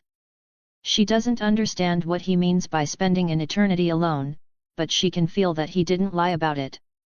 That sounds awful, Diana says. It does, but we are immortals. We will meet new people, make new friends, and make new happy memories with them. Everything has its pros and cons. We just have to be the ones to carry those good memories with us forever, Barry says. I think I understand what you mean, Barry Allen, Diana says, making Barry chuckle. So, how do you plan to do once you reach the German High Command? Barry asks, changing the subject. To kill Ares and stop this war once and for all, Diana says. And you believe that this Ludendorff is Ares, himself? Barry asks. Yes, Diana says. Are you sure? Barry asks. I am. But why does it sound like you doubt my words? Diana says. Well, because I think you do not understand people very well. Don't take this the wrong way, but your outlook on people is very one-sided. This Ludendorff, whom you believe to be Ares, might just be an evil man who seeks destruction, Barry says. Why would any man seek destruction for no reason? Only Ares, the god of war, seeks it because it's his purpose, Diana says. And that is why I say your outlook on man is naive. People are not inherently good or evil. They have the ability to do both, and it's the choice they make that makes them good or evil. Barry says. Then, what about you, Barry Allen? You say people have both good and evil in them, so why don't I sense any evil in you? Your light is the purest one I have ever seen, Diana says. Barry smiles and shakes his head. No, I do have evil in me, but every time I do something, I make an active choice not to do evil. That doesn't mean I can't. And just like me, there are men out there who make an active choice to do evil, Barry explains to her. But why? What can being evil grant them? Diana asks. Money, power, whatever one wishes. When one is greedy and selfish, it comes at the expense of someone else, and some people would rather have it all for themselves than give it to someone else. It's human nature. And I think even gods are not immune to it, Barry says. Diana doesn't have an answer to Barry, but his words do make her give it some thought. After coming out of Themyscira, she has seen the world of men, and she has seen many things that confused her, but now Barry's words make her give it some more thought. She was brought up to believe that men were created by Zeus to be just, wise, strong, and passionate. But she has encountered many men who don't fit this description. What will you do if this Ludendorff is not Ares as you believed? Barry asks. Diana doesn't have an answer. Barry sees that his questions might have put Diana in a dilemma, so he decides to stop asking questions. Luckily, Steve comes back and asks Diana for a dance. She looks at Barry, and he signals her to go with Steve. As immortals, we should make the most of the people who are in our lives, Barry says. Diana smiles with a nod and leaves with Steve. Barry watches the couple dance while he himself is wondering what he should do. Seeing Diana with Steve has also made him confront his own immortality. He begins to realize that the friends he has right now won't be with him in the next century. He will have to carry on living. He begins remembering his own words he spoke to Diana. Barry knows he is ready for the years to come, as he has already spent eternity trapped inside the Speed Force and didn't go insane. If he can survive that, he can survive his own immorality. Chapter 78, Gas. The next day, Barry and the team left for the German High Command after saying their farewell to the townsfolk, who personally came to the village's gate to wish them good luck. The German headquarters was not far from the village, so the group's journey was short. Now, outside the German High Command, the group is trying to figure out how to get inside the High Command without alerting the guards. What do you guys need to get inside? Barry asks. Steve looks at Barry, unsure how Barry can help in this situation, but still decides to point out a few things that could help the group get in the High Command without any suspicion, such as some German uniforms for the men, and a nice dress for Diana, and some invitation cards to get in. Wait right here, Barry says with a smile and disappears in the flash, startling the group once again. No matter how many times they have seen Barry disappear, they can never get used to it. Except for Diana, she was completely unfazed by it. Where did he go? Samir, the short brown man of the group, asks, but before the others could answer, Barry is back with a handful of things. His arrival scares the living hell out of the group once again while Diana still remains calm. As a warrior princess, it should be second nature for her to keep calm in any situation. German uniforms for him, Steve, and Charlie, and normal servant uniforms for Samir and the chief. He could have also gotten them German uniforms, but the strong racial prejudice of this era would easily blow up their cover if the Germans saw a brown man and a Native American man wearing high-ranking German officer uniforms. As for Diana, Barry found a nice, elegant dress inside the High Command. There were a lot of female guests with spare clothing, so it was not hard to find one that would suit Diana. He also snatched invitation cards from unsuspecting guests who were still waiting for their turn. Sir Alan, you are amazing, Samir says as he picks up the servant uniform. I will stay here and keep watch. Someone has to stay here, the chief says. He has no interest in playing spy and risking his life. Me too. I will stay here and keep the chief company, also provide you guys cover from outside if things go wrong. Charlie says. The 2 uniforms that Barry brought from them go to waste, but it doesn't matter right now. Barry dons the German uniform and looks incredible in it. Well, he looks incredible in almost anything he wears.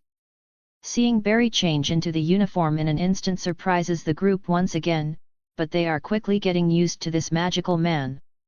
In their eyes, Barry seems more magical than the demi-goddesses beside them.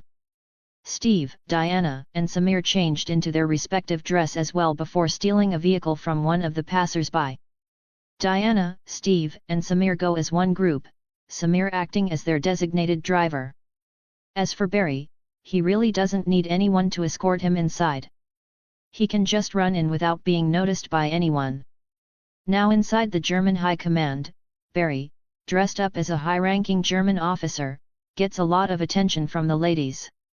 Some of them approach him and ask him for a dance, which he happily obliges. These women were all beautiful, and Barry couldn't help but enjoy his time here. Yes, he is in the middle of a war-torn country, enjoying a dance with one of the noble ladies, but you can't fault the guy. What can he do other than be an active observer? If things go really bad, he will step in, but if things remain calm as it is now, his best course of action would be the very thing he is doing. Don't do anything that would completely change the course of history. So Barry dances, staring into the beautiful lady's eyes, who can help but fall for Barry's handsome charm. The poor girl will live the rest of her life searching for him, and never succeed. Thank you for the dance, my lady, Barry says and takes his leave. The lady tries to call him to ask his name, but he uses the crowd and disappears right before her eyes. Barry walks around and sees Steve chatting up some woman wearing a prosthetic mask while Diana is heading directly towards Ludendorff to finish him off. Barry decides to let Diana take the reins and do whatever she wants because he is an outsider and it's not his place to lecture Diana about the rights and wrongs. Wanting to explore more, Barry starts looking around the High Command to case the whole surrounding, a habit he built after becoming the Flash. Barry arrives at the lowest level of the High Command and finds a large underground storage facility, guarded by German soldiers. Barry doesn't bother with them and just phases through the wall and super speed without being noticed. Now inside the storage, Barry sees multiple gray-colored gas cylinders marked with a yellow cross stacked on top of each other. Mustard gas. Barry murmurs, seeing them. He recalls Germans using mustard gas as a way of chemical warfare. Barry then recalls seeing multiple cannons on top of the High Command with similar gas canisters. Realizing what the Germans could be planning, Barry immediately runs towards the towers of the High Command and sees multiple active cannons, pointed towards multiple villages that are all around the High Command. He sees some German soldiers loading the cannons. I can't allow this. It was time for Barry to step in. Chapter 79, Stopping the Cannons. As much as Barry doesn't want to mess with the timeline, he isn't going to let these people gas hundreds of innocent people. If this has some impact to the future, then fuck it, fuck the future. And if things turn out way worse than it was before, he can always come back to this moment and stop himself. Barry runs up to the soldiers and knocks them out one after the other before they even know what hit them. They are already lying on the ground unconscious. Barry then puts his hands on the cannons and begins vibrating them at such high intensity that he immediately destroys the molecular structure of the cannons and turns them into powdered metal dust. He does the same to all the other cannons. No cannons, no firing mustard gas, no innocent lives taken. I should get back to Diana, Barry says and disappears before appearing inside the hall once again, only to see Diana storming out in frustration as Steve chases after her. Barry runs out of the High Command building and appears right before Diana, stopping her in her tracks. Diana, Steve, wait. I found the gas, Barry says. Hearing this, Steve rushes to Barry and grabs him by his shoulders. You found it? Where is it? Steve asks. Under the High Command, a large storage facility, containers of gas waiting to be deployed, Barry says. We have to destroy it, Steve says. Then we will have to wait till for nightfall till everyone leaves, Barry suggests. No, we don't have time. We had to destroy it now, Steve says. Are you out of your mind? There are people inside the High Command right now. We can't do that, Barry says. They are Germans, Steve says. So what if they are? What about the ones who are innocent? The ones who never wanted to be part of this? Should they deserve to die as well? Barry asks. If I kill Ares, this will all stop. I need to find Ares, Diana suddenly says, grabbing both Barry and Steve's attention. Barry looks at Diana and believes her, but he doubts if this Ludendorff is really Ares. It can't all be that simple. Diana, stop it. There is no Ares. This is all humanity's doing. No one is being manipulated, no one is being corrupted, everyone's at fault here. It's all our doing. And if we really want to stop this war, we need to destroy the gas before the Germans use it and escalate this war even further, Steve says. You don't trust me. This is all Ares's doing. He is putting doubt in your mind, Diana says, sticking to her belief. Barry. You believe me, right? Diana asks, looking at Barry, when suddenly they all hear shouting and then a loud boom. All three turn their head and see some soldiers firing a cannon from one of the towers, and the target is the same village they just saved yesterday. More cannon shots can be heard from other directions. How is this possible? Barry asks, as he is certain that he had destroyed that cannon and knocked those guards unconscious. I need to go, Barry says, and disappears before their very eyes. Diana also makes a run towards the village on a horse while Steve gives chase. How is this possible? I am certain that I destroyed those cannons. I made sure to double-check it, so how is it intact again? Is Diana right? Ludendorff is Ares? Is he the one doing this? Barry thinks at super speed as he sees the massive gas bomb slowly hurl towards the village. How do I stop all of them? Barry begins thinking while being in flash time. His mind is working faster than it ever has. Yes. I need to first explode them and then trap the gas inside a vortex of air. Barry quickly comes up with the best idea he could think of at the moment. He grabs a small stone from the ground, aims it at the gas bomb, and throws the stone at it with speed reaching faster than any bullet fired from a gun.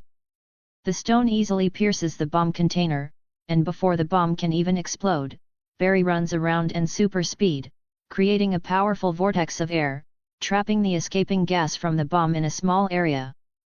Barry then immediately makes a run for the other bombs and does the same thing again and again.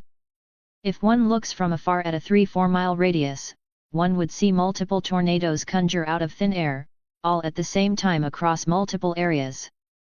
Diana, on her horseback, sees the tornado and makes her horse stop. She sees the tornado mixed with some foreign gas. She realizes that Barry has managed to stop the bombs from hitting civilian areas, making her sigh with great relief. But she doesn't stop. She continues her way towards the village and finds it intact. Diana, you are here. Barry suddenly appears before her and takes a deep breath to calm himself down. He pushed himself out there so that he could catch all the bombs before they hit civilian areas.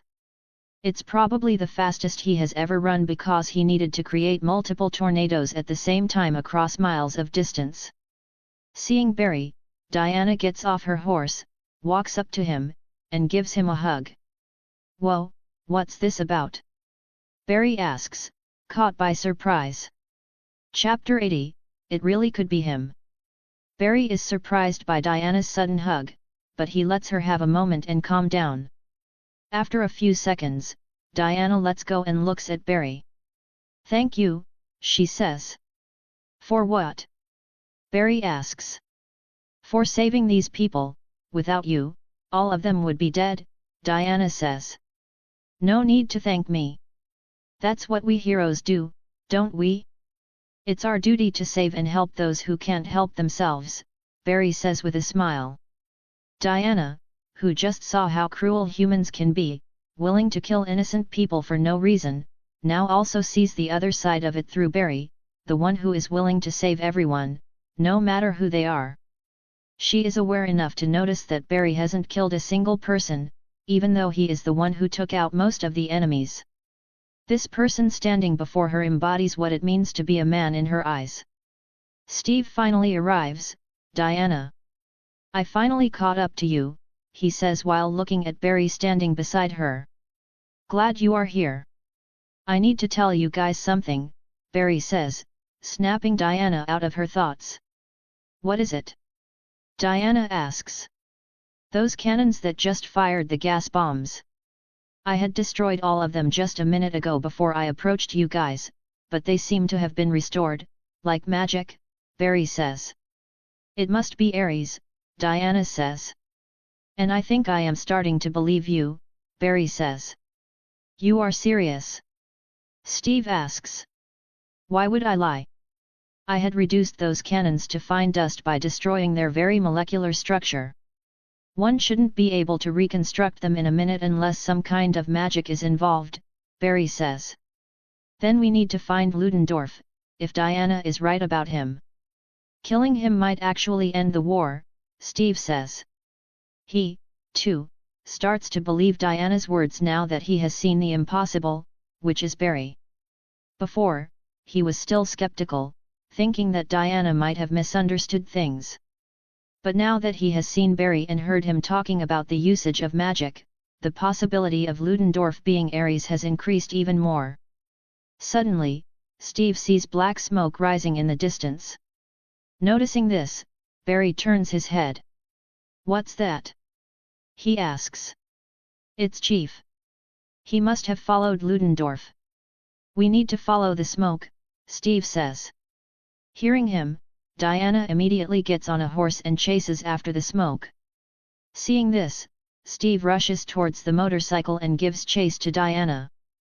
Barry sees this and sighs. I could have carried them all the way there. Well, whatever, Barry says and follows them, matching their speed. This might be the slowest he has ever run, ever since he became the Flash. On the way, Barry takes care of some soldiers who were stationed at the checkpoints, making way for Diana's easy passage. Diana directly makes her way towards the air base while Steve regroups with his ragtag group. Barry joins the ragtag group as Diana is strong enough to take care of herself.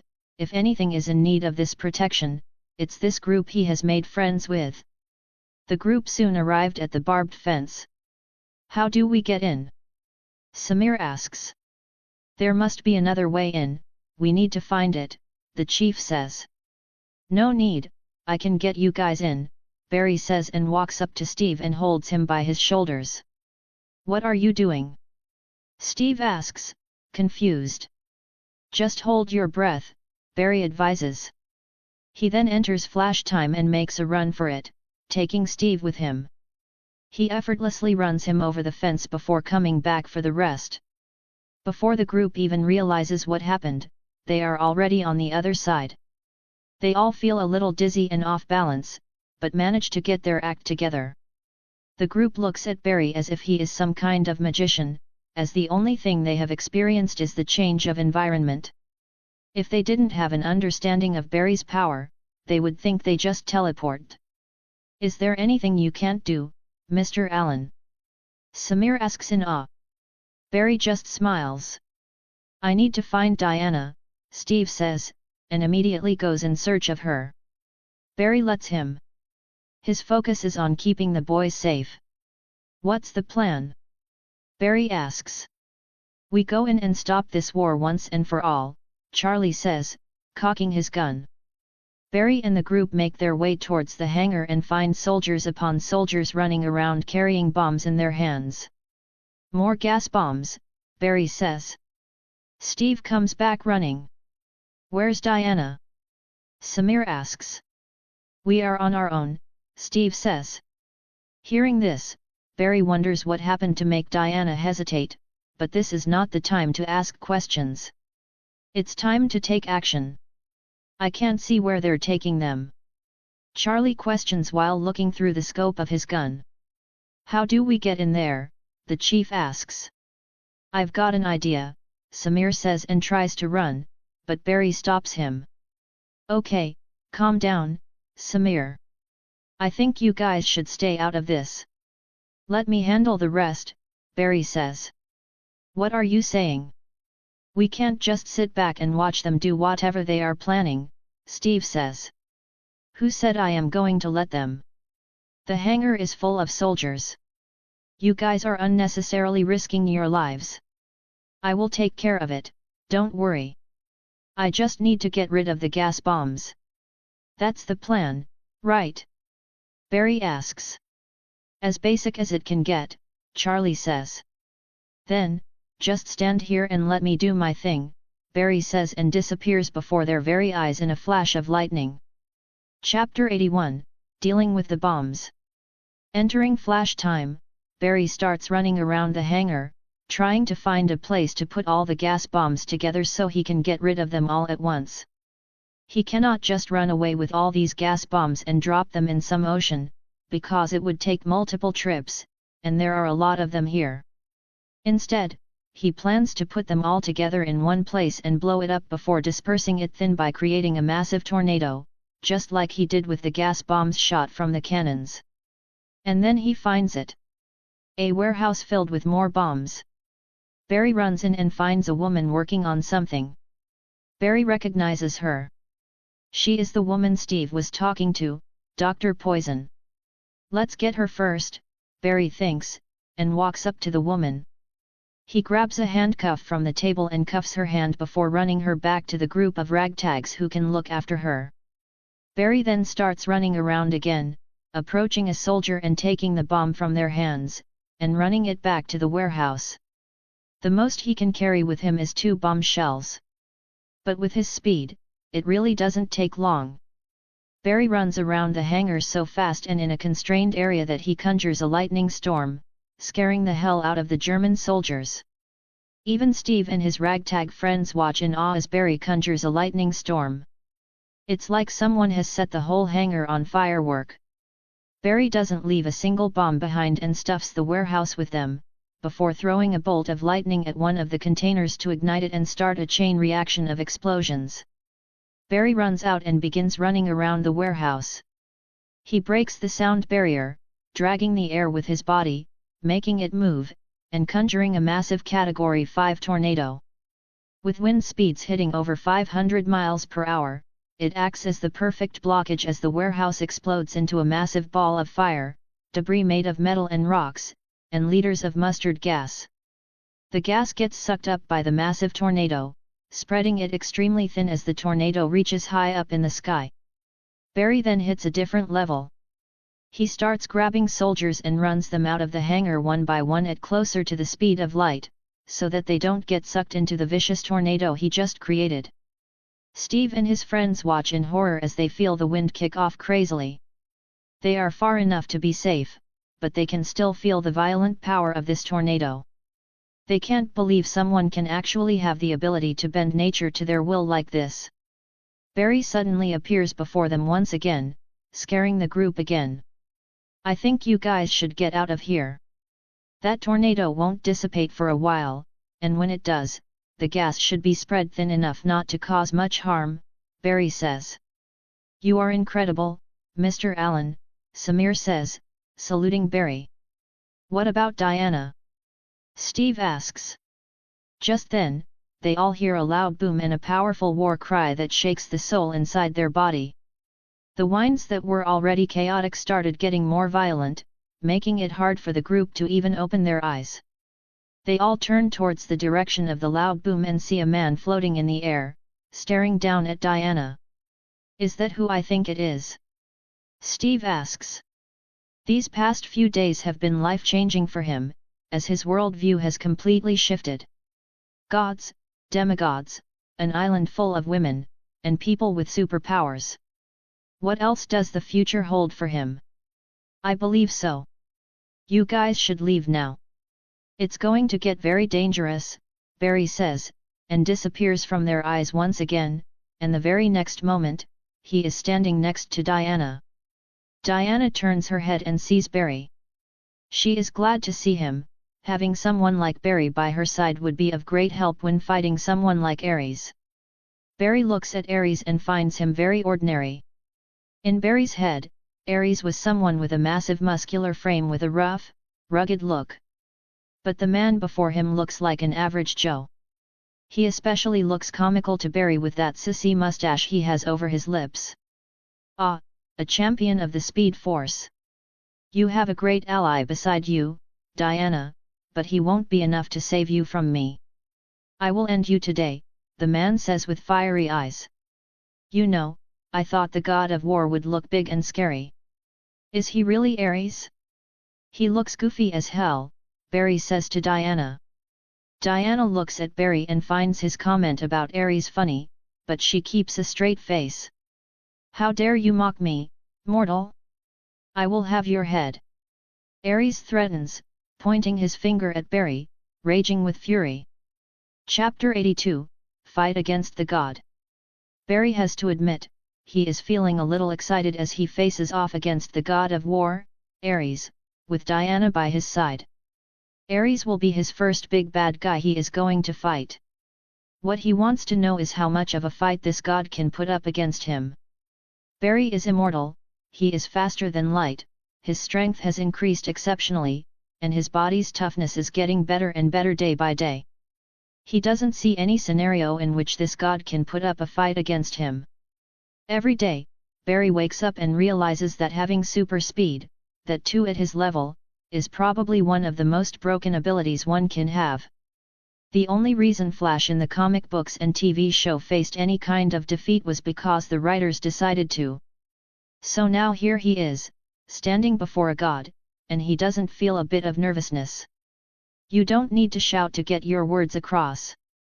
Also, isn't asking for my head a little too violent? Maybe tone down the violence a little. Barry says, looking at the very angry man in the air. Though Diana has a serious face, her lips couldn't help but twitch under Flash's constant verbal harassment of Ares.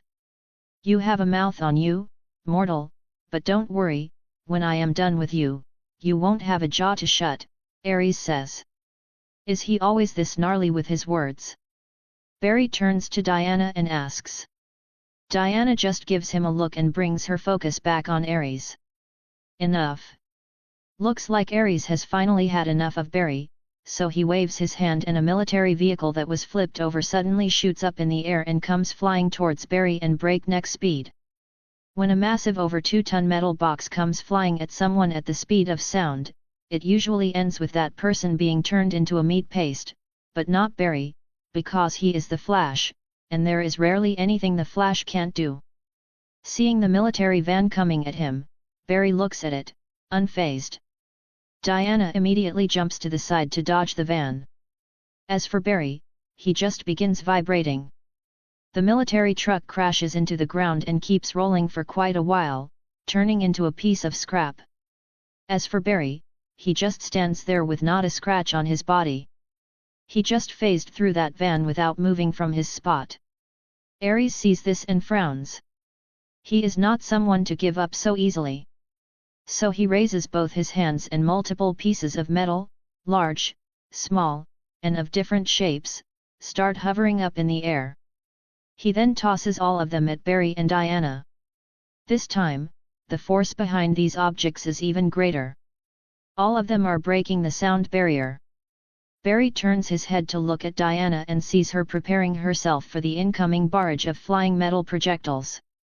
His head starts working, calculating all the possible ways Diana can move and save herself. He doesn't know the limits of her speed, but even if she manages to move faster than the speed of sound, dodging all these metal projectiles will be hard, even for a demi-goddess like her. Her only reassurance would be her insane durability. Barry moved to the side as the first metal was right up his face. He keeps his eyes on Diana as she moves slowly before his eyes, but to an average person, it would look like she's just a blur. Barry looks at Ares and sees fury in the god's eyes. His eyes looked directly at Barry. Seeing that Diana can take care of herself for now, he decides to confront the god of war directly. Since the god decided to use projectiles to attack him and Diana, he left a nice path for him to get close to the god, even though he is hovering in the air. Barry runs as lightning crackles around him. His powerful legs propel him up in the air, and he steps on top of one of the metal debris, using it to propel himself forward. Using the flying metal debris that was thrown at him, Barry runs towards Ares. As he closes the distance between himself and the god, Barry notices something. The look in Ares's eyes. He is able to see Barry coming even though Barry is moving at an astonishing speed. Barry pulls back his hand, ready to punch Ares and maybe end this early, but as he tries to punch through Ares's face, his hand goes right through Ares, followed by his entire body. Barry flies through the air and lands 1,000 meters across from the battlefield. Without wasting a moment, he turns back as Ares is slowly turning his body to face Barry. Okay. I underestimated the bag of tricks you have up your sleeve. But you won't get this lucky every single time, Barry says as he charges towards Ares once again. Chapter 83, Faster Than Light. Barry realizes that he is not just fighting a guy who is just muscle. He is fighting a guy who knows magic. Magic is one hell of a force. Something that makes no sense whatsoever because it goes completely against common sense. So it's not surprising to see Ares, an actual god, use magic to dodge his super speed attack. You are a fast mortal, but I have fought against beings much faster than you, Ares says with arrogance as he looks down at Barry. I doubt that, Barry thinks. He can guess who Ares is talking about, Hermes, the real god of speed. And there is no doubt about Hermes being fast enough to travel faster than the speed of light. In fact, Hermes has bested the Flash multiple times in the comics. But our Barry is not just any Flash. He is the Speed Force itself, and like the Speed Force, his speed has no limits. So no matter how fast Hermes is, his divine power still has limits, unlike the Speed Force. Aren't you the god of war? Why do you talk so much instead of fighting? Barry shouts at the god. As you wish, mortal. I will show you the wrath of a god, Ares says, and the whines get more extreme just from the influence of his rage. He raises his hand and conjures energy around them in an instant, and shoots a beam at Barry. This beam has the power of divinity behind it, making it the most dangerous thing Barry has ever faced off against. Will it kill Barry? No, because he is immortal. But it can definitely destroy his mortal body, which would then have to be rebuilt back from atoms. Plus, this beam is traveling at the speed of light. Barry sees it. His senses flare up, giving him warning signals. Lightning flashes in his eyes, and he enters flash time. Even inside flash time, the beam is traveling faster than anything he has ever seen. To dodge this, he needs to move faster than the speed of light. He can feel his power, his origin, coursing through his entire being. He can feel himself getting charged up, and so he moves. As he moves, he sees space around him getting pulled along with him as if he just ran through a very thin sheet of silk. This is the barrier of time. Well, it cannot be seen, but since Barry is moving faster and breaking the time barrier, it is affecting the space he is occupying. This is the fastest Barry has ever moved. Barry manages to move to the side and dodge the divine beam, which hits the ground and gets vaporized, leaving behind a massive, smooth crater. Though Ares can shoot this light-speed beam, he cannot see at light speed. So the only thing he sees is Barry suddenly teleporting and dodging the divine beam. Impossible! Ares shouts in disbelief. Even if one had the power of teleportation and could move from one place to another in an instant, it would still be impossible to dodge this divine beam. To react to this beam, one needs to be faster than the beam itself. And a teleporter would never be able to process faster than the speed of light. A teleport would get hit before he even realizes what hit him. But Barry just dodged it. This is the power of the speed force. To actually see something that is moving at the speed of light doesn't make sense at all, because for one to see, light first has to bounce off that object or thing. But under the influence of the speed force, Barry can see things happening faster than the speed of light. It's more like seeing into the future of his surroundings and everything that will happen in it through his own eyes. How did you do that? Ares asks in disbelief. You know I am not the only one you need to worry about, right? Barry says, and Ares immediately realizes what he means by this, but it's too late.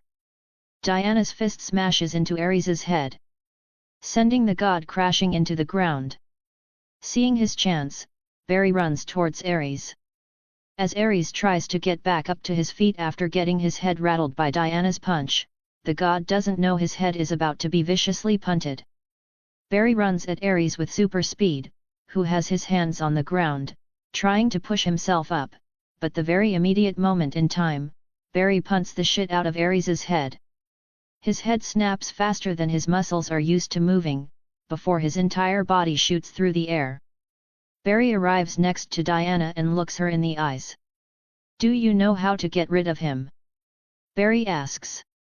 Since Ares is a god, he should also be immortal, and Barry doesn't know how to kill an immortal god, so if there is anyone who would know how to kill a Greek god, it is someone who belongs to the same pantheon as him. I do, Diana says with determination in her eyes. Good, then the best way to take him on is by overwhelming him. I will distract and annoy him with my speed, and when you see the opening, do what you have to do. Barry comes up with a simple plan, but also an effective one. I understand, Diana says. Good, let's go kick a god's ass, Barry says, grabs Diana and runs her to Ares, who is still flying through the thick forest, mowing down trees in his way. Barry might have kicked him a little too hard. Chapter 84, A Wall. After covering tens of kilometers in an instant with Diana in his arms, Ares's body continues to smash through trees until he finally gets a grip on it as his body makes contact with the ground. He punches his arm into the ground to slow himself down, creating a long channel into the ground. It's as if someone took a massive plow and yanked it across the ground. As Ares forcefully comes to a stop, Barry also stops running and puts Diana down. This is the fastest Diana has ever traveled, but even at such speed, she was fully aware during the entire run. She saw everything go past her eyes. She is, after all, a demigoddess. She might not be able to move as fast as the Flash, but her perception of time is incredible. As Barry carried her in his arms, she saw everything that flew past her eyes, most of which were trees and bushes, but she also saw a good deal of flora and fauna frozen in time due to Barry's speed. She also felt his hand on the back of her exposed thigh, and she stared up at his handsome, serious face. This made her feel something for a brief moment because the very next instant, Barry stopped. Once Barry stopped, she felt the bottom of her legs touch the ground again, and unlike most mortals, she didn't feel dizzy or lightheaded after experiencing the blitzing speed. As soon as Diana's foot touched the ground, she immediately put her focus on Arya, who now stands before them with a twisted, broken neck. If any sane person saw Ares right now, they would scream in terror as his neck is completely twisted, and you can see bones protruding out from the sides. Okay, that's disgusting. Maybe next time, not so hard, Barry reminded himself as he watched Ares's neck twist back into position and heal in an instant. I will rip you two limb from limb. Arg! Ares shouts, releasing a powerful battle cry, and along with it, a destructive wave of magical energy all around him that rips everything in its path. Diana immediately crosses her arms, clanking her bracelets together, and creates a shield of magic to protect herself. But unlike her, Barry doesn't have magic, and even though he could survive this magical energy blast, he is not a masochist to take it head on. So he retreats, running away from the energy wave. He has to run an entire kilometer before the energy wave finally stops, but in its wake, it has rid of every tree, bush, and life along with it. Now, the only thing left behind is a large empty patch of land right in the middle of the dense forest. Barry immediately runs back and sees that Ares has changed. Now he is donned in his scary-looking full-body armor, covered from head to toe. Diana immediately charges at Ares, engaging him in a fist fight, but she is no match for his sheer strength. When she tries to punch his face, he stops her punch by directly grabbing her fist. He then twists her hand and drives his own fist into her stomach, knocking every bit of breath out of her. The powerful punch creates a powerful shockwave while also completely lifting Diana's body into the air. But since he has her fist in his grasp, he yanks her down and slams her into the ground, back first, leaving her gasping for air. Diana, completely vulnerable, is about to get her face stomped even deeper into the ground as Ares lifts his leg and is ready to drive the heel of his foot into her face. Barry, of course, wouldn't just stand there and let Ares do as he pleased. Barry charges towards Ares once again, with speed much faster than before, so that Ares can't react to him like before. But as he runs towards Ares, he suddenly crashes into something hard. It feels like he just ran into a wall, but it hurts 1,000 times worse as he crashed into it with speed over hundreds and thousands of kilometers or miles per second. But this is not the end. As soon as he hit this invisible wall, all the energy that this invisible magical wall observed, it sent it all back to Barry, sending him flying across the sky until he disappeared into the horizon. Thousands of kilometers away from the battle site, Barry crashes into the ground hard. Yoop, that fucking hurt. Barry groans in pain as this is the first time he has ever been hurt so badly. Ares must have conjured a wall of magic before Barry even ran at him, which led to Barry's current state. A wall made of divine magic is one hell of a counter against an unsuspecting speedster. Barry slowly gets up as the broken bones in his body and punctured lungs start healing at extreme speed, and within seconds, he is back to his normal self. Shit! I need to get back. Barry thinks and runs back in the same direction he came flying from. Chapter 85, Brutal Beatdown. With the Flash out of the way, Ares finally has his alone moment with Diana. The heel of his foot comes crashing down on Diana's face. He stomps her face hard,